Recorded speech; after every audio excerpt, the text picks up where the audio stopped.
Halo Bes, kembali lagi dengan aku Yubut. Kali ini, aku mau nyeritai alur dari film yang berjudul Lucy. Film yang diproduksi tahun 2014 ini menceritakan tentang seorang mahasiswi asal Amerika yang bernama Lucy Miller yang sedang melanjutkan pendidikannya di kota Taipei. Tapi, dia harus berurusan dengan bos narkoba asal Korea Selatan yang bernama Mr. Jeng. Setelah dijebak oleh seorang pria yang baru ia kenali bernama Richard, yang mengakibatkan Lucy secara tidak sengaja mengkonsumsi narkoba sintetis membuat dia menjadi wanita super. Penasarankah sama filmnya? Tapi sebelum kita melanjutkan ke filmnya, saya mau ingatkan kalau film ini mengandung spoiler. Dan ini adalah rangkuman film yang saya tonton. Dan semoga kalian semua suka. Kalau gitu, mari kita ke alur film Lucy.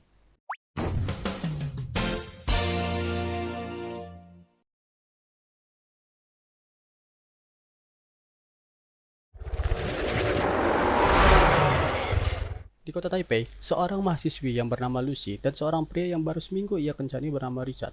Richard meminta bantuan kepada Lucy untuk mengantarkan koper kepada seorang yang bernama Mr. Jeng. Awalnya Lucy menolak untuk mengantarkan koper tersebut karena Lucy tidak tahu apa yang ada di dalam koper itu. Hingga akhirnya, tangan Lucy diborgol yang lengket di koper itu. Lucy pun panik meminta untuk melepaskan borgol itu. Tetapi Richard bilang, kalau kunci borgol itu hanya berada pada Mr. Jeng. Dengan sangat terpaksa, Lucy masuk ke hotel untuk menemui Mr. Jeng. Sesampainya di hotel, Lucy langsung menuju ke resepsionis dan meminta bertemu dengan Mr. Jeng. Setelah ngobrol dengan resepsionis, tidak lama kemudian turunlah beberapa orang suruhan Mr. Jeng untuk menjemput Lucy. Dan tiba-tiba, Richard yang melihat Lucy dari luar hotel langsung didor di bagian dadanya hingga tewas di tempat. Lucy pun dibawa oleh beberapa orang suruhan Mr. Jeng.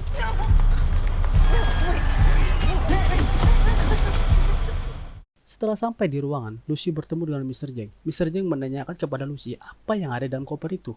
Tapi Lucy tidak tahu apa-apa mengenai isi yang ada dalam koper itu. Hingga akhirnya Mr. Jeng menuliskan angka di sebuah kertas.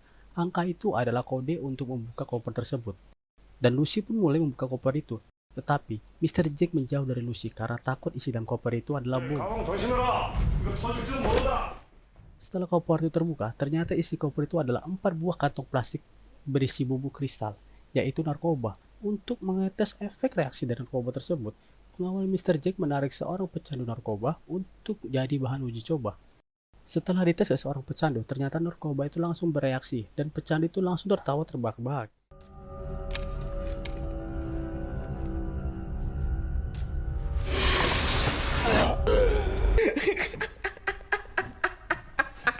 Dan tanpa diduga, Mr. Jeng langsung menembak pecandu itu di bagian kepalanya hingga tewas di tempat. Kemudian, Mr. Jeng menawarkan Lucy pekerjaan, tetapi Lucy menolaknya dan anak buah Mr. Jeng langsung memukulnya hingga pingsan di tempat.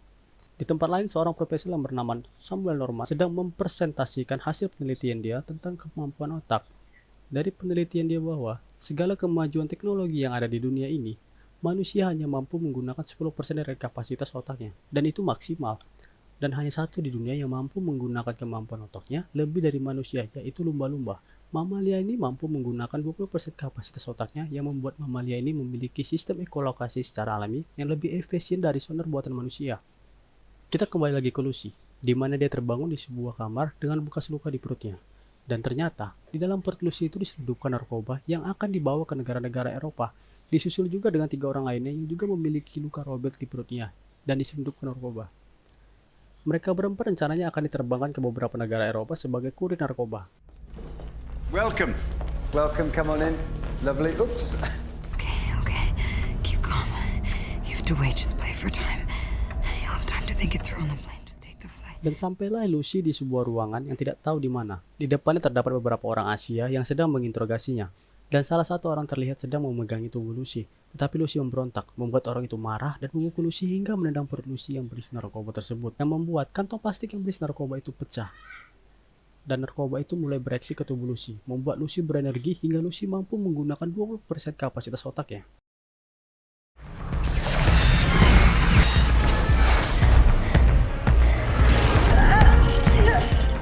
Kembali lagi ke Profesor Norman. Dengan presentasinya tentang kapasitas otak manusia, menurut penelitiannya, Profesor Norman mengatakan kalau manusia mampu menggunakan kapasitas otaknya sampai dengan 20%, itu adalah tahap pertama orang tersebut mampu mengontrol dan mampu mengendalikan tubuh sepenuhnya, dan berikutnya, kalau manusia mampu menggunakan sampai dengan 40% kapasitas otaknya, orang tersebut mampu mengendalikan orang lain dan benda-benda di sekitarnya. Di sela perbincangannya, seorang peserta menanyakan kepada Profesor Norman, bagaimana kalau manusia mampu menggunakan kapasitas otaknya hingga 100%? Dan Profesor Norman mengatakan dia belum mengetahui sampai dengan itu. Skin kembali lagi ke Lucy. Setelah narkoba tersebut selesai bereaksi di tubuh Lucy, dia pun tersadar dan mulai bertikah seperti biasanya.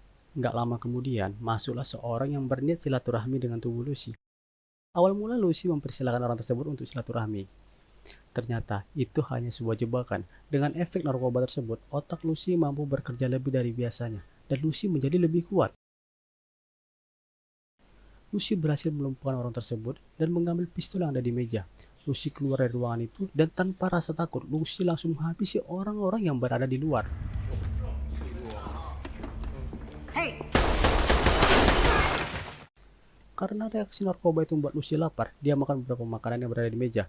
Dan efek dari narkoba ini membuat Lucy tidak memiliki rasa sakit dan rasa takut.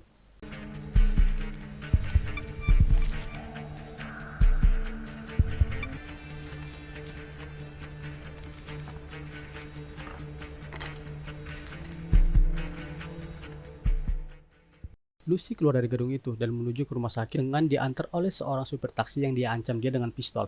Speak English? Take me to the hospital now. Di tengah perjalanan, Lucy merasa aneh. Ternyata efek dari narkoba ini membuat Lucy mampu mendengar percakapan orang dari jarak beberapa meter.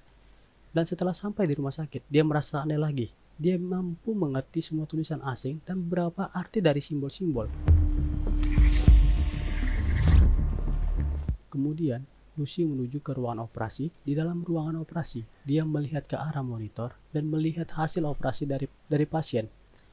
Lucy menyadari kalau pasien tersebut tidak akan selamat dan langsung menembak pasien tersebut dan menyingkirkannya. Lucy berkata kepada dokter kalau pasien tersebut tidak akan selamat karena tumor sudah menyebar ke kulit dan tulang belakangnya. Lucy meminta tolong kepada dokter itu untuk mengeluarkan bungkusan narkoba yang ditanam di dalam perutnya. Lalu dokter pun mulai membedah perut Lucy tanpa obat bius. Ketika sedang dioperasi, Lucy menelpon ibunya. Lucy mengatakan kalau dia merasakan hal aneh pada tubuhnya. Dan dia bisa mengingat semua hal-hal dari dia kecil sampai sekarang. Seperti dia bisa merasakan ASI ibunya waktu dia masih bayi, merasakan awal sentuhan ibunya, dan dia juga bisa merasakan segala hal seperti gravitasi, perputaran bumi, hingga aliran darah di tubuhnya seakan-akan dia mampu mengontrolnya. Dan masih banyak lagi hal-hal yang dapat Lucy rasakan. Setelah selesai operasi, ternyata kalau narkoba itu telah menyatu dengan tubuhnya sebanyak separuh dari kantongan itu. Dokter bertanya kepada Lucy, jenis narkoba apa yang berada di dalam perutnya. Dan dokter kaget setelah tahu kalau narkoba tersebut berjenis narkoba baru, yaitu CPH4. Dan dokter bercerita kalau sebelumnya ada seorang ibu hamil yang mengkonsumsi CPH4 dalam jumlah kecil. Bayi tersebut menjadi kuat dan bayi itu mampu membentuk tulangnya dengan sendiri. Setelah selesai operasi, di luar rumah sakit Lucy dapat merasakan energi yang mengalir dari tumbuh-tumbuhan. Selanjutnya, Lucy langsung menuju ke lokasi Mr. Jeng berada untuk membalas dendam dan mengetahui di mana lokasi ketiga orang kurir CPH4. Seperti memiliki kekuatan super dan mata wallhack, Lucy mampu mengetahui di mana posisi para penjaga meskipun di balik pintu dan menghabisinya tanpa ada satupun yang meleset. Mr. Jeng yang sedang santai sambil mendengar musik opera langsung ditancapkan pisau di tangannya.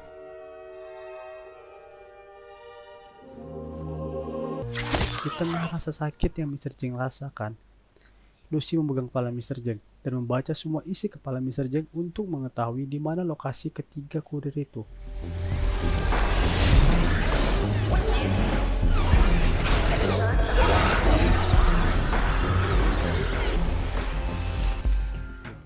Setelah mengetahui di mana lokasi ketiga kurir itu, Lucy kembali ke kos-kosannya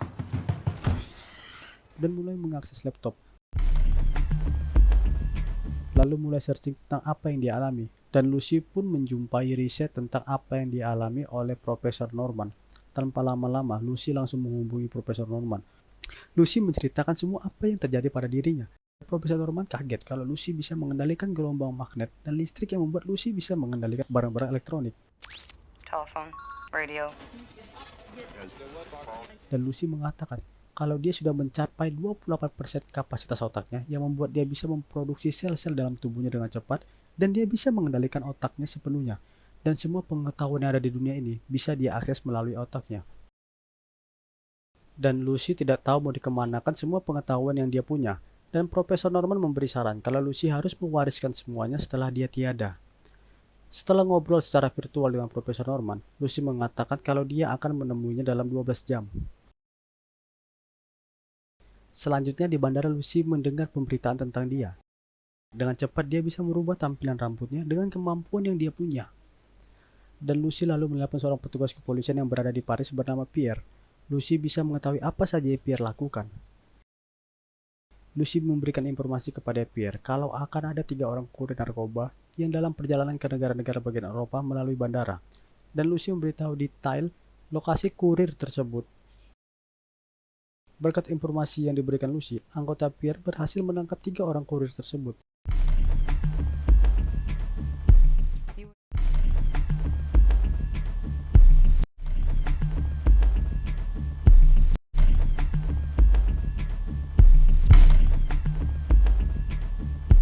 Di dalam pesawat, ketika sedang mengakses laptopnya, Lucy merasakan aneh pada tubuh. Setelah mengkonsumsi secangkir champagne, tubuhnya mulai rontok dan gigi-giginya mulai berguguran.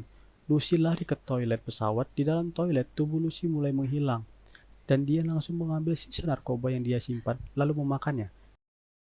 Dan tiba-tiba, tubuh Lucy mulai bereaksi. Lucy pun tersadar di sebuah rumah sakit. Ketika dia keluar dari kamarnya, dia dihadang oleh Pierre dan para pasukannya. Dengan kemampuan yang dia punya, Lucy membuat semua orang yang ada tertidur kecuali Pierre. Dan Lucy mampu mengeluarkan peluru yang ada di senjata Pierre hanya dengan pikirannya.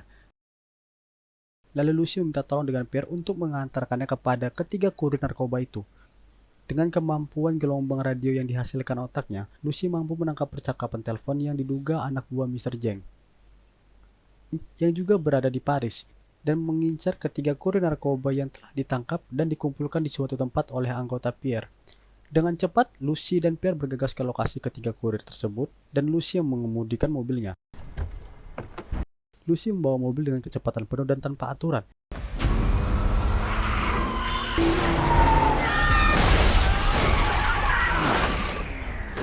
Dan ternyata, anak buah Mr. Zheng sudah berada duluan di lokasi ketiga kurir tersebut, dan mereka berhasil mendapatkan narkoba itu. Sebelum mereka berhasil keluar dari lokasi tersebut, Lucy dan Pierre pun muncul.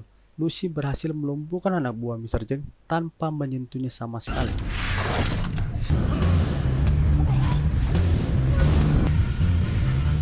Setelah mendapatkan ketiga narkoba itu, Lucy pergi meninggalkan lokasi tersebut dan menuju ke tempat keberadaan Profesor Norman.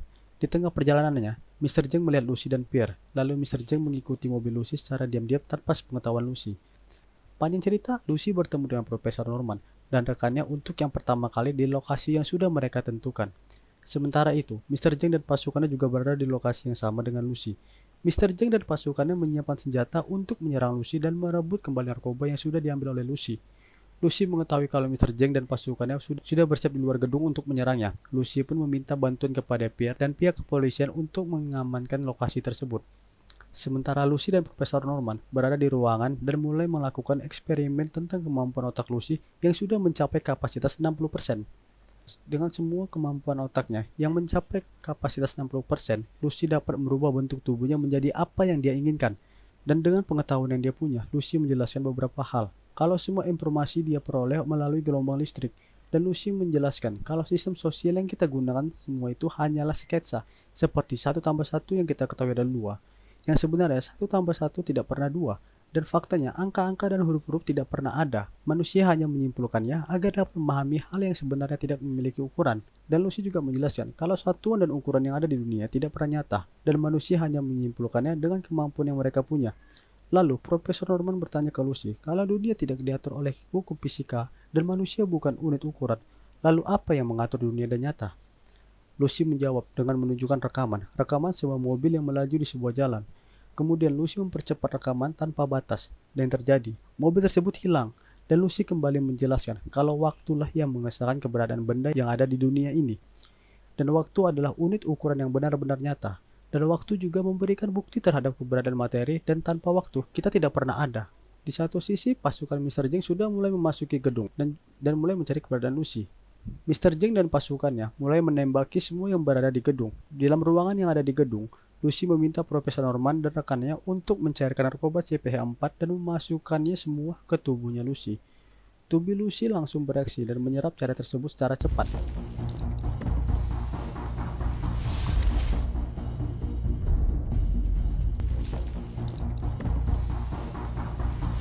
Di sini, kapasitas otak Lucy sudah mencapai 70%.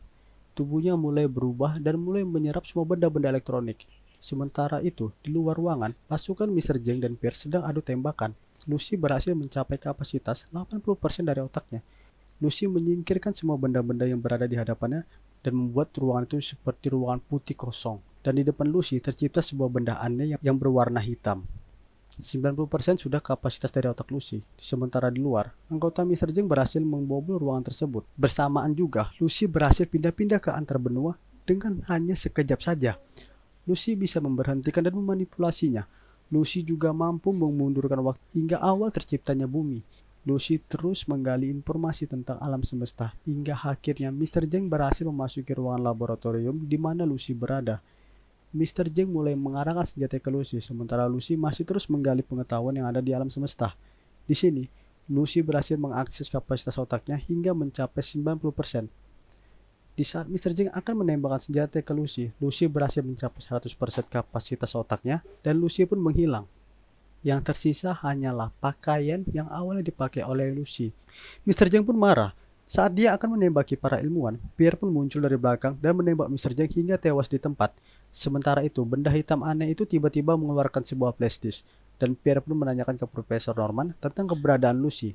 Tiba-tiba di layar HP milik Pierre tertulis sebuah pesan yang berisi, "Aku berada di mana-mana." Dan film pun berakhir. Semoga kalian semua terhibur dan tidak bingung tentang penjelasan dari saya. Kalau kalian punya saran atau kritik, silakan sampaikan saja. Dan jangan lupa untuk support saya dengan cara like, comment, and subscribe. Dan sampai jumpa di film selanjutnya. Terima kasih.